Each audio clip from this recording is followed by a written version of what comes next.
लोकसभा में इस बार जिस तरह तस्वीर बदली है, अब राज्यसभा को लेकर भी बड़ी खबर आ रही है। राज्यसभा में बीजेपी के 4 मनोनीत सदस्य शनिवार को रिटायर हो गए। इसके बाद राज्यसभा में बीजेपी के 86 सांसद ही रह गए हैं।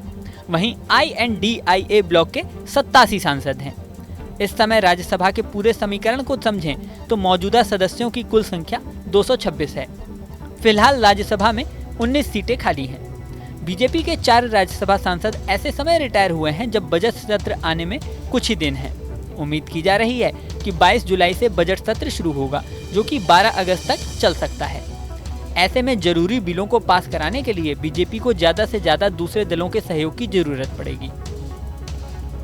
जो 4 सांसद रिटायर हुए हैं उनकी बात करें तो राकेश सिन्हा, राम सकल, सोनल मानसिंह और महेश जेठमलानी 4 मनोनीत सदस्य हैं जो शनिवार को रिटायर हो गए। हालांकि इसके अलावा गुलाम अली एक और मनोनीत सदस्य हैं जो बीजेपी का हिस्सा हैं। गुलाम अली सितंबर 2028 में रिटायर होंगे। सरकार की सिफारिश पर राज्यसभा के 12 सदस्यों को मनोनीत करते हैं।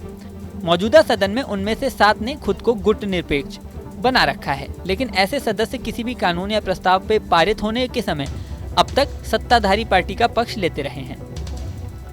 राज्यसभा के पूरे समीकरण को समझें तो कुल 245 सांसद राज्यसभा में होते हैं, लेकिन इस समय 226 सांसद हैं। बाकी सीटें खाली हैं। इनमें 86 सांसद बीजेपी के हैं। कांग्रेस के 26 सांसद हैं। तीसरे नंबर पर टीएमसी है। टीएमसी के 13 सांसद हैं। YSRCP के 11 सांसद हैं। आम आदमी पार्टी के 10 और डीएमके के 10 सांसद हैं। बीजेडी यानी बीजू जनता दल के 9 सांसद हैं। 7 सांसद मनोनीत हैं। आरजेडी के 5 सांसद हैं। इसके अलावा बीआरएस, सीपीएम, जेडीयू, AIDMK और एसपी इन 5 पार्टियों के 4-4 सांसद हैं। जेएमएम के 3 सांसद हैं और 3 इंडिपेंडेंट हैं। शिवसेना उद्धव गुट, एनसीपी एसपी, एनसीपी, सीपीआई और AIUML इन 5 पार्टियों के 2-2 सांसद हैं। बाकी 13 सांसद अलग अलग पार्टियों से हैं, जो कि एक पार्टी से एक सांसद हैं। अगर पूरे गठबंधन के हिसाब से समीकरण को देखें तो बीजेपी लीड एनडीए के कुल मिला के राज्यसभा में 101 सांसद होते हैं। वहीं INDIA ब्लॉक के कुल 87 सांसद हैं।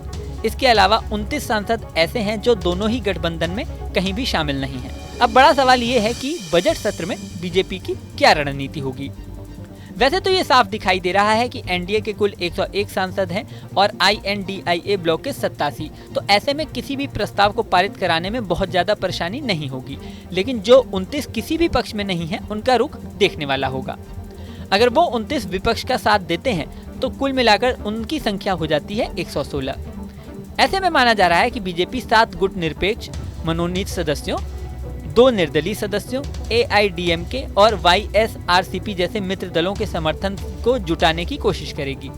यानी साफ है कि 29 सांसद जो किसी गठबंधन में शामिल नहीं हैं, उनमें से ज्यादा को अपने पक्ष में करने की कोशिश होगी। इसी के साथ माना जा रहा है कि मनोनीत श्रेणी के तहत खाली पड़े सदस्यों को जल्द से जल्द भरना दूसरे गठबंधन दलों पर निर्भरता को कम करने के लिए महत्वपूर्ण होगा। अब बजट सत्र में क्या होता है, ये देखने वाली बात होगी। इस वीडियो में फिलहाल इतना ही, लेकिन जाने से पहले सबसे जरूरी बात, स्क्रीन पर दिख रहे स्कैन को स्कैनर कर लें, जिससे आप हमारे व्हाट्सएप चैनल से जुड़ सकते हैं और खबरों की नई ताज़ा अपडेट पा सकते हैं। इसके अलावा हमारे चैनल न्यूज़ नेशन को आपने अगर सब्सक्राइब नहीं किया है तो सब्सक्राइब कर लें। स्क्रीन पर दिख रहा बेल आइकन भी प्रेस कर दें, जिससे हमारे नए वीडियोज़ की नोटिफिकेशन आपको मिलती रहे। बने रहें न्यूज़ नेशन के साथ। न्यूज़ नेशन अब व्हाट्सएप पर खबरों की ताजा अपडेट के लिए न्यूज़ नेशन के इस QR कोड को स्कैन करें।